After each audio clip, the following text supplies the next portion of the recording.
Hi friends, welcome to my channels. आज हम बात करेंगे movement of water in oceans. जो समुद्रों में वाटर का जो मूवमेंट है, जैसे करंट, वेव्स, टाइड्स, इसके बारे में हम लोग डिस्कस करेंगे। तो चलिए स्टार्ट करते हैं। ये सभी के लिए, यूपीएससी के लिए खासकर बहुत ही इंपॉर्टेंट हो जाता है, क्योंकि इससे रिलेटेड मेंस में, प्रीलिम्स में, इंटरव्यू में, सभी में क्वेश्चंस पूछे जाते हैं। तो सबसे पहला आज का क्वेश्चन से स्टार्ट करते हैं। Which of the following statement regarding ocean current are correct? इनमें से कौन से क्वेश्चन है, ऑप्शंस है जो करेक्ट है? आपको ऑप्शन दिया गया है, मल्टी टाइप क्वेश्चन है, आपको देना है आंसर। इसका आंसर आप कमेंट में दे सकते हैं। तो चलिए वीडियो को स्टार्ट करते हैं। सबसे पहले वाई ओशन वाटर मूव्स। जो ओशन में जितने भी वाटर है वो मूव क्यों करते हैं? तो सबसे पहला रीजन है अनइवन हीटिंग ऑफ अर्थ। तो अर्थ का जो हीटिंग, जो टेम्परेचर है, सन से जो रेज आती है, तो अर्थ सभी जगह समान रूप से हीट नहीं होता है।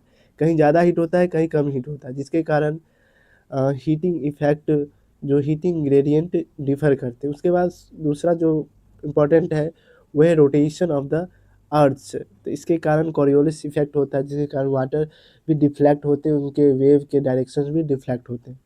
उसके बाद gravitational pull of the moon and the sun. Sun और मून के कारण जो ग्रेविटेशनल पुल होता है, जिससे वाटर खिंचा जाता है, मतलब उसमें टाइड जनरेट होता है, मतलब ज्वार भाटा, ठीक है। और अगला जो रीजन्स है वो वाटर विंड एक्शन, जो कि हवाओं के कारण क्या होंगे, वो ओशन सरफेस से टकराते हैं और मूव करते हैं, उनके वेव्स जनरेट करते हैं। और इसमें सबसे इम्पोर्टेंट और हो जाता है क्या, तो टेम्परेचर डिफरेंस है, ठीक है। तो टेम्परेचर डिफरेंसेस के कारण भी क्या होता है, इसमें वाटर में फ्लो आती है, ठीक है। और आप बात करें types of oceans water movement की, तो तीन प्रकार से हम लोग डिफाइन करते हैं।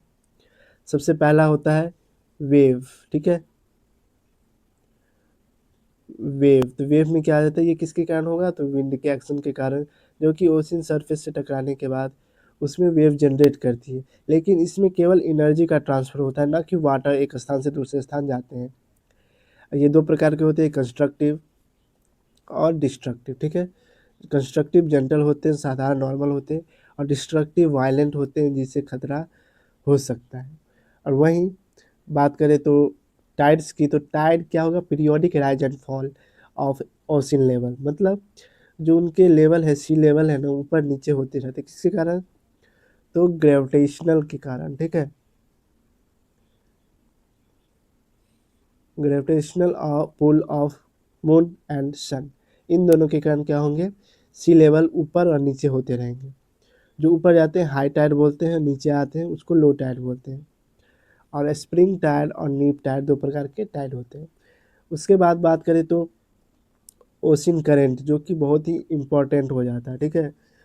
तो ये large scale of water movement करता है, मतलब बहुत अधिक मात्रा में एक स्थान से दूसरे स्थान वाटर को मूव करता है।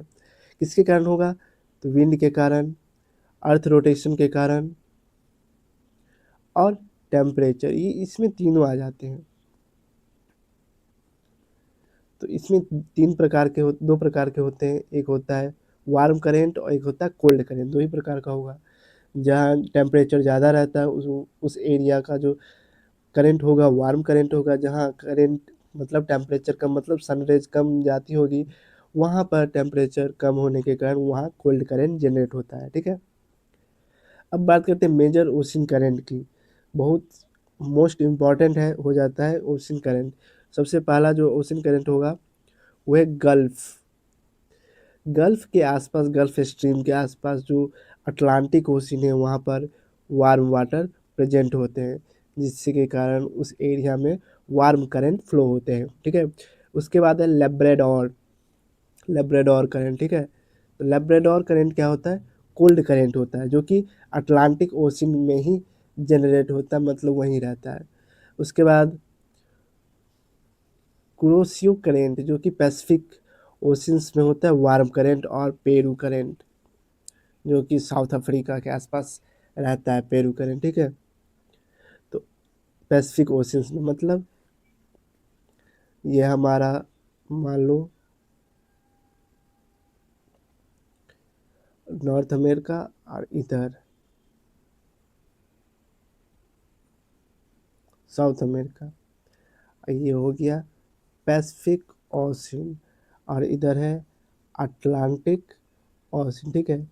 इधर जो है गल्फ के कारण आसपास गल्फ के कारण गल्फ है, इधर गल्फ है, तो ये सब में क्या होगा,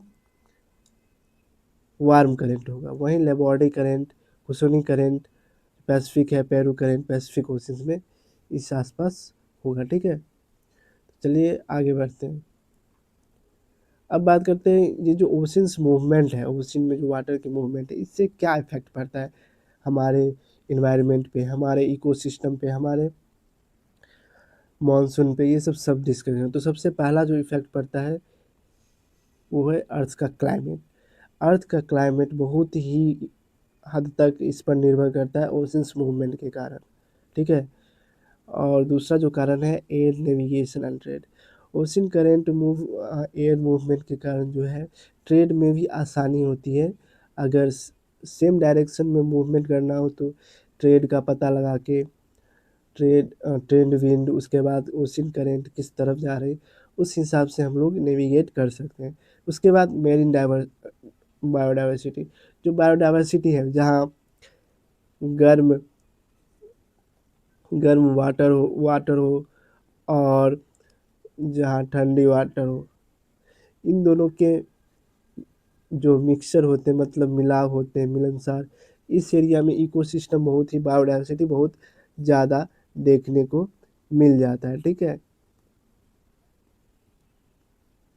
इधर वार्म करेंट, इधर cold current. Influence rainfall and monsoon, और रेनफॉल मानसून का भी इफेक्ट पड़ता है हमारे ओशंस मूवमेंट के कारण, ठीक है। अगर वीडियो अच्छी लग रही हो तो लाइक करें। अब बात करते हैं यूपीएससी की पॉइंट, क्या इसमें से इम्पोर्टेंट है।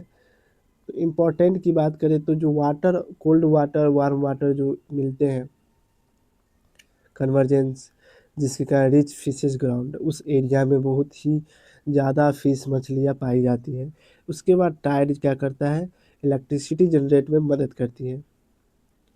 और जो टाइडल करेंट है कोस्टल इरोजन्स और डिपोजिशंस को भी बहुत हद तक इफ़ेक्ट करता है। जैसे अगर मान लो ये कोर है, अगर टाइड बार बार यहाँ से टकराती है तो इस रीजन्स का जो कोस्टल रीजन है उसको इरोज करता है, मतलब नष्ट कर देता है।